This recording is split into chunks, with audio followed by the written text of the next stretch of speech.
ये हरियाणा के भविष्य को बचाने की लड़ाई है। ये हरियाणा के नौजवान जो देश में सबसे ज्यादा बेरोजगारी का सामना कर रहा है, उस नौजवान के भविष्य को बचाने की लड़ाई है। ये हरियाणा का किसान जो देश में सबसे ज्यादा जिस पे अत्याचार हुआ है, 750 किसानों की जान इस सरकार ने ले ली किसान आंदोलन में, और सबसे ज्यादा लाठीचार्ज गोलियां अगर कहीं बरसाई गई तो इस हरियाणा प्रदेश में बरसाई गई। ये उस किसान के भविष्य को बचाने की, उस किसान के सम्मान को बचाने की भी लड़ाई है।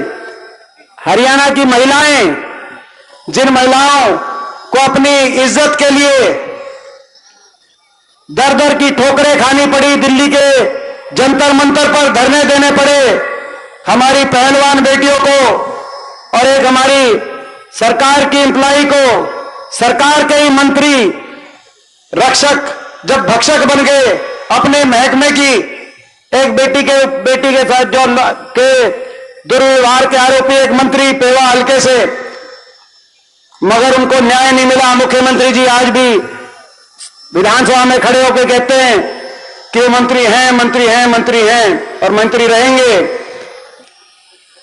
ये हमारी बहन बेटियों की मान सम्मान और इज्जत को भी और उनके भविष्य को भी बचाने की लड़ाई है। ये गरीब आदमी जिनकी सारी योजनाओं को बंद करने का इस सरकार ने काम किया, संविधान को कुचलने का काम ये सरकार जो कर रही है। 17 लाख केंद्रीय सरकार ने नौकरियां समाप्त कर दी, 2 लाख सरकारी नौकरी हरियाणा में खत्म हो गई।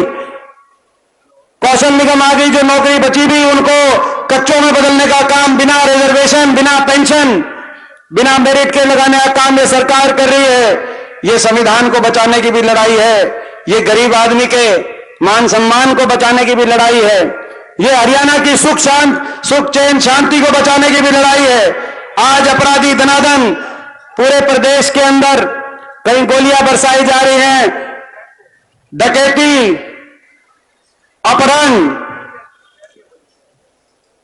और फिरौती में 10 साल की खट्टर सरकार के बाद मैं पूछना चाहता हूं खट्टर साहब से, भारत सरकार के आंकड़े 10 साल के बाद कि देश में सबसे नंबर 1 पे अगर किसी प्रदेश में अपराध है, डकैती, फिरौती, अपहरण और हत्या दर में देश में नंबर 2 पर, आज हरियाणा देश में केवल बेरोजगारी में और अपराध में ही नहीं, नशे के सबसे ज्यादा मामले हरियाणा में, और देश में सबसे ज्यादा पलायन अगर कहीं का नौजवान कर रहा है, अपने घर को छोड़कर विदेश में किसी को मजबूर होना पड़ रहा है जाने के लिए, घर बार बेचकर, गिरवी रखकर, कर्जा उठाकर, तो हरियाणा का नौजवान, एक एक गांव का नौजवान विदेश में जाकर मजदूरी करने पर मजबूर हो रहा है। 10 साल के बाद खट्टर साहब आपकी देन है, ये वो प्रदेश जो विकास के लिए जाना जाता था, आज देश में बेरोजगारी, नशा, अपराध,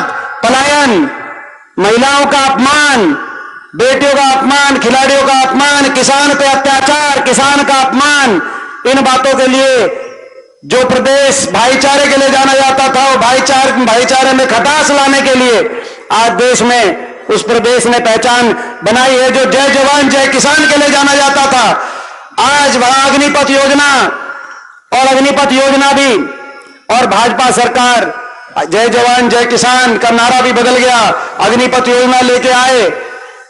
4 साल में बिना पेंशन के घर वापस, और भाजपा के कैलाश विजयवर्गीय अहंकार घमंड कितना चल गया इनका, 7वें आसमान पे अंदाजा लगाओ कि कैलाश विजयवर्गीय का बयान आया कि जो अग्निपथ से वापस बिना पेंशन के आते हैं, हमने पूरे देश में इतने दफ्तर खुलवा दिए, उस दफ्तरों में इनको चौकीदार का काम देने का हम काम करेंगे। कुछ लोग ऐसे हैं जो आपके बीच में आपकी जन भावना को ठगने के लिए आएंगे। पिछली बार ये नारा लेके आए थे कि अब की बार करो बीजेपी को जमना पार। समझ गए मैं किसकी बात कर रहा हूं? किसकी बात कर रहा हूं? जेजेपी पार्टी की, दुष्यंत की। बीजेपी ने जब नारा दिया 2019 के चुनाव में, आज से 5 साल पहले, कि बीजेपी जाएगी 75 पार, तो दुष्यंत चौटाला ने नारा दिया बीजेपी को करो जमुना पार। एक कहता था 75 पार, दूसरा कहता था जमुना पार। इलेक्शन का नतीजा आते ही दोनों बन गए जमा पक्के यार। इसे अपने पक्के यार, वो उनकी बार बार बेइज्जती भी करते हैं लेकिन बाहर नहीं जाते। पक्के यार बन गए और लोगों को कह दिया कि 5100 बुढ़ापा पेंशन और 75% रिजर्वेशन के लिए, प्राइवेट कंपनियों में 75% रिजर्वेशन के लिए हम समझौता कर रहे हैं। प्राइवेट छोड़ो, 75% रिजर्वेशन प्राइवेट में क्या आनी थी? हरियाणा की जितनी लिस्ट आई 5 साल में, उन लिस्टों में 75% हरियाणा के बाहर के नौजवानों को कौन से आरएसएस के कार्यालय से पर्ची लेके इन्होंने भर्ती किया? इनको जवाब देना चाहिए। लेकिन सरकार में बने हुए वो लोग जो 75% की बात करते थे, और 5100 बुढ़ापा पेंशन, मैं पूछना चाहता हूं 5 साल के बाद किसी को मिली कि नहीं मिली 5100 बुढ़ापा पेंशन? समझौता 5100 बुढ़ापा पेंशन का नहीं था, समझौता भ्रष्टाचार करने का था, महकमे आपस में बांटकर प्रदेश को लूटने का था, अपने भ्रष्टाचार की फाइलों को बंद कराने का समझौता था। भारतीय जनता पार्टी की कार्यशैली चल रही है पूरे देश में।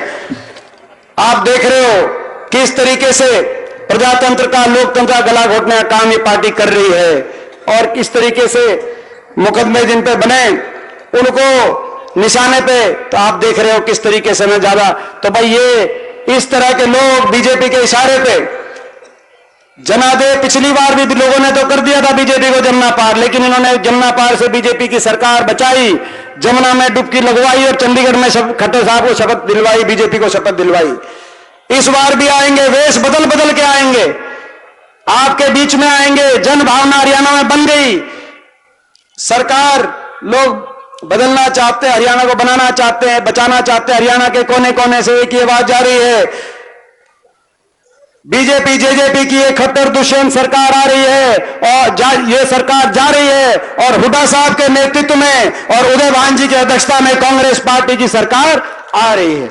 ये चारों तरफ जन भावना बन गई, लेकिन इसकी रक्षा करनी पड़ेगी। जो चीटिंग करें, जो इस तरह के जमुना पार का नारा लेके आपके बीच में बढ़े मगर बीजेपी के इशारे पे बढ़े, ऐसे लोगों का ध्यान आपको रखना है।